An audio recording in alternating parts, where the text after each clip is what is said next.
Yello everybody and welcome to another episode of Shakes and Fidget free-to-play playthrough. We are in game and it's middle of the weekend and I wanted to go through one of the weekend events we have at the moment and also to show you the strategy which you can use whenever you know that this weekend event is coming. So currently we have multiple events ongoing. There is a Glorious Gold Galore, which I already tackled in one of the previous episodes. There is a Days of the Doom Soul, which is not relevant for us because we currently don't have the Underworld unlocked. Then there is the Witch's Dance, which again, it's not relevant for this server because this only applies if you would have the all enchantments unlocked, and this would enable you to toss in stuff inside of the Witch's Cauldron without restrictions, so all of the equipment pieces. But this event is one that I was talking about, the Assembly of Awesome Animals, which is a pet event. And since I already tackled the pets in one of the previous episodes, I wanted now to tackle this event as it is currently ongoing. What this pet does is actually it gives you some really nice boosts when it comes to the pets. The first boost is that on the quests, or if you have the wheel 2.0 unlocked with Dr. Abavuhu, you would get more uh, food, um, triple the amount of the food, actually, um, on these sources, as well as on the sources of PvP fights and PvE fights. So each win would get you more food. The second benefit is that you can feed your pet 9 times that day instead of 3 times. So that's extremely good. Why? Because what I have been doing is I've been saving my unlocking fights. So you can see that I unlocked these two. Here I did not even unlock this one. Earth same, and I'm level 31 on Earth. You can see here. So I can push this one, and probably this one easily. But I have been saving them exactly because I want to showcase how you can use this event to get most out of it.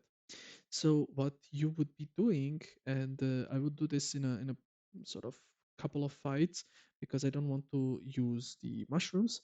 So what you would be doing is that you would be fighting, you would get 3 food, you can feed your pet, and then you can push the next one.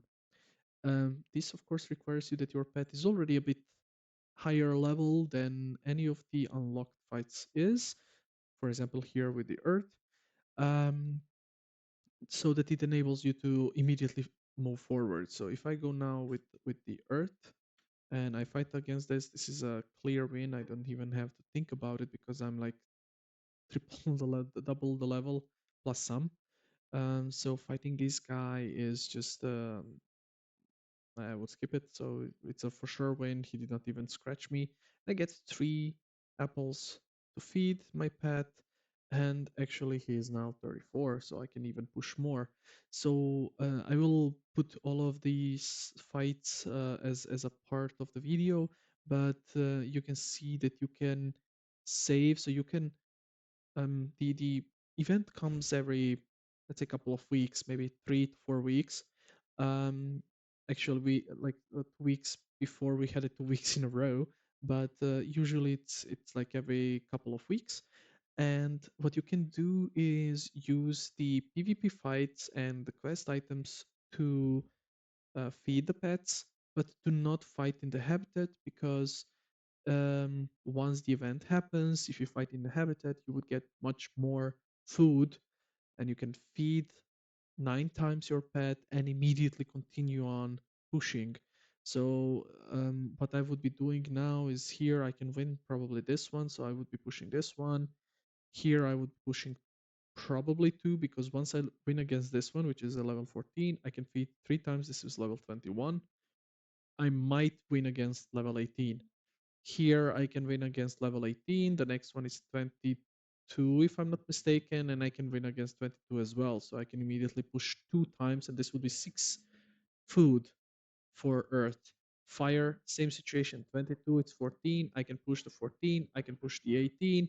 and probably I would be able to push even the next one because I will get 6 food for the first two. This would be 28, so I would be much higher level. And then the last one here again, 20.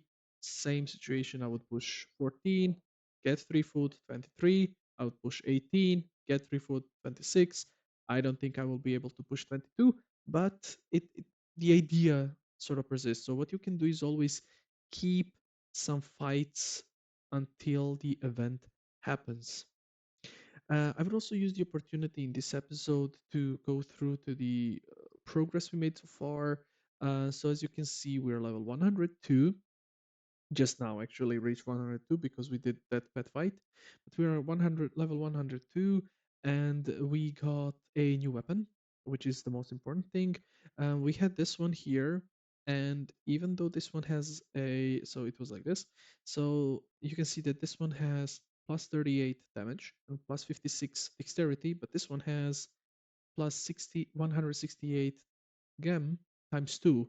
So we have 300 more dexterity here. However, you can see here 78,000. If I equip it, I get 84. So this, just by the uh, pure damage, it's much better. So even having the gem here does not matter that much when the average damage is like plus 38.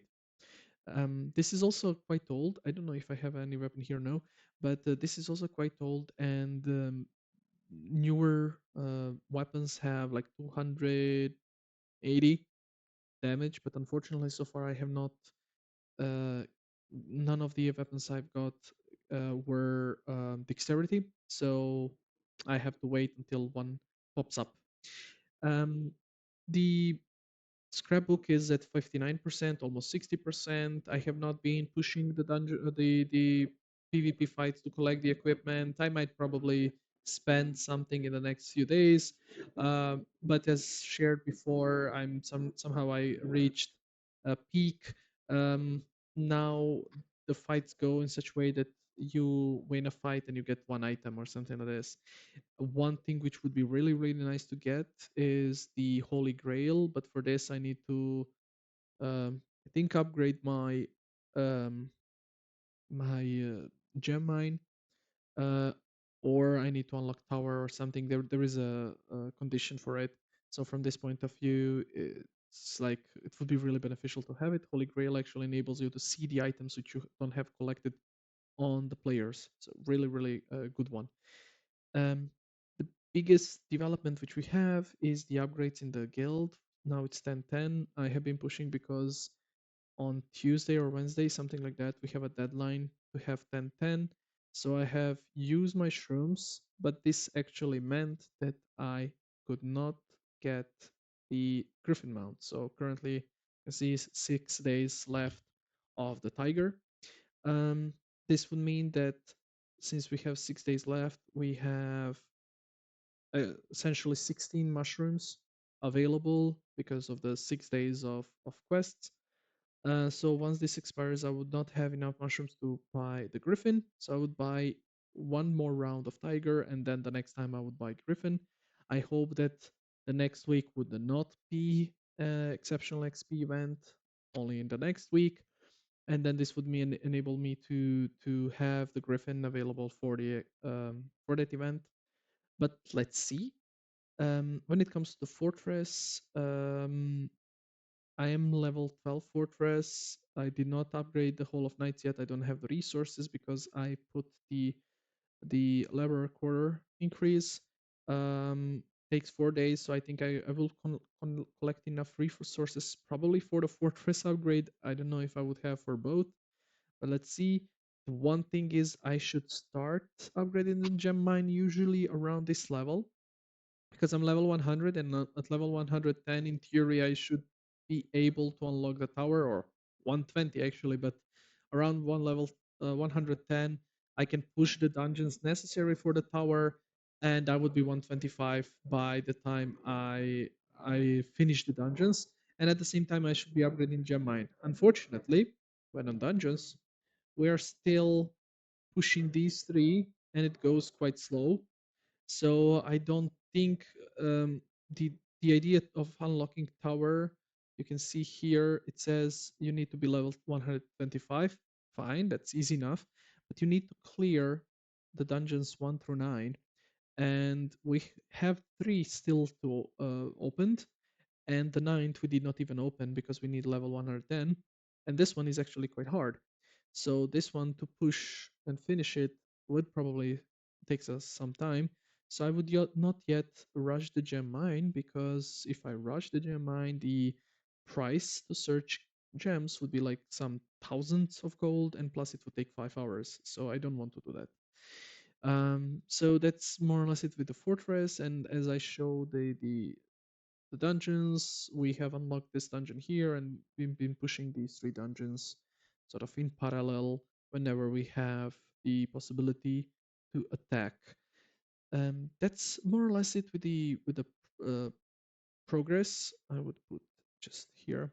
So that's more or less it with when it comes to progress. It's actually going quite nicely, and I hope that by the next weekend event. Actually, one more thing. Sorry. When I mentioned the next weekend event, so with the email of the weekend events, we got that Elevator is coming on May 25th. The Elevator, I would explain in the next episode what it is, how it works, what it gives you. But what you need to know is that it's a really nice opportunity to get some resources, some experience, and a lot of stuff. And you should be pushing it with your guild. It also has a rewards for the best top guilds performing in the elevator. Usually it's one orange or legendary gem, and then some gold and some resources. So I suggest to push this on a daily level, because on a daily level you have like some 15 tries, if I'm not mistaken, which do refresh every 1 hour. So you have 15 key cards or something like that to attack. After you use them, or even after you use a couple of them, they start refreshing every hour by one. So you need to use all of these as often as possible. So that's it for this episode. I wish you a pleasant day, and live long and keep on gaming.